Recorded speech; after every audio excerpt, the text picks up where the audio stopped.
In this video, we're going to bake down a model that has UDIMs onto a single atlas. So what I mean by this is if you have a model that has UVs living outside of the U0 to 1 UV space. So what I have here is I have 0 to 1, 1 to 2, and then 2 to 3. What this essentially means is that your model has 3 texture sheets associated with it. And the most important thing when you're importing one of these things into Blender is you have your model, your OBJ file, and also your associated MTL file with it. This is really important because the MTL file will actually assign these textures appropriately automatically for you on import. So I've already got this guy imported into Blender, and you'll see under the material tab it does have 3 materials associated with it. So what we want to do is essentially bake this down to a single atlas, which is more game friendly essentially for use inside of Unity or Unreal. So what I'm going to do first is I'm going to select the source model, and I'm going to hit Shift D to copy it, and immediately I'm going to hit escape. That way they're essentially sitting exactly on top of each other. That's very, very important when we do this process. I'm going to change the copied one and change the name to just target just to make things a little bit easier. And then I'm immediately going to remove all the materials associated with it. That way we have kind of just like a blank material like this. And I'm going to assign it a brand new material. So it's going to be material 002. I'm going to go to the UV window, and the next thing we want to do is actually just repack them onto a new UV set. So let's go ahead and do that. So you can either repack the existing UVs or use the Smart UV project to create a new set of UVs for this model. What I'm going to do is I'm just going to use the UV Packer add-on and just hit pack. So now that packing is complete, you'll see that it shuffled all the UVs into the 0 to 1 UV space. And if we just quickly zoom in to the UV shells, this is obviously coming from photogrammetry, so it's definitely quite a bit of a mess. So if you definitely don't want this, again, you can just use the Smart UV project to redo the UVs.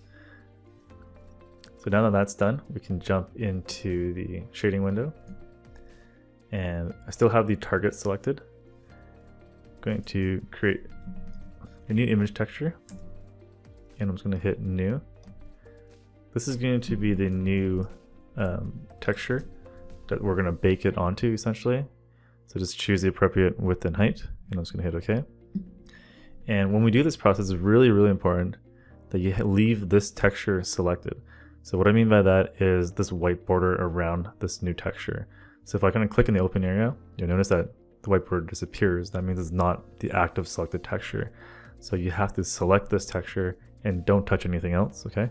So just leave that selected. We're gonna go into the outliner, and I'm gonna choose the source model and hold Control and click the target model. So don't hold Shift, hold Control. That way it makes the target the active one, okay? And now we're going to jump into the render tab. So just up over here. Change the render engine to cycles. Choose the device you want to bake with. You can either use CPU or GPU. I'll just use GPU for faster compute time. And I'm just going to scroll down to the bake section over here. So we're going to change the bake type to diffuse and remove direct and indirect contribution. That way we don't bake the lighting down. And then we're going to choose selected to active. That way we can actually enable the bake from the source to the target. And in extrusion, we just want to choose 0.001. So this 0.001 number that I have here, this is the one that I found that worked the best. I did try 0.01 and I got a little bit of artifacting. So definitely kind of just play around with this number, but I think 0.001 is going to work the best for like a bake onto itself essentially. So with those parameters set, I'm just going to hit bake, and you can see in the bottom here the texture is actually transferring from the source model onto the target. So instead of going through all these parameters, you definitely can use one of the free add-ons to do the bake. This process that I kind of went through is like the manual process of doing a bake inside of Blender. So now that we have that baked down, I'm just going to select my target. So this is the texture that I actually baked. So this is the new one that it transferred the UDIMs onto. I'm going to hook that up to the color. And then there we go. So now we have our new newly textured model that's on a single atlas, and you'll notice immediately that the resolution is a little bit different from one another. So don't forget that this one over here is actually using 3 textures, and this one's just using 1. So you're going to see a little bit of discrepancy in the, so you're going to see a little bit of difference in the resolution and quality from one to the next. So let's have a look again at the UVs on this guy. So this one is projected onto this new texture, like this, onto a single atlas, compared to the original one, which was projected over 3 different textures. Yep. So what we can do now, of course, is you definitely want to export this newly UV'd model to whatever render engine or game engine that you're working with.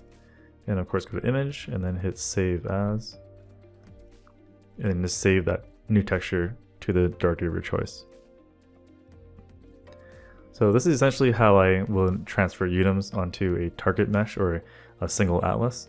Normally what I would do, instead of using the source model though, I would take the high poly or my source data and either retopo it or quadruflow it or decimate it or voxelize it into a lower poly version, and then use the smart UV project to transfer the UDIMs onto that single atlas. But instead for this demo, I just used the source model and kind of did everything with that.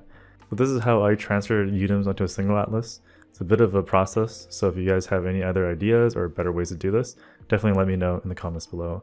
So thanks a lot for watching, and I'll see you in the next video.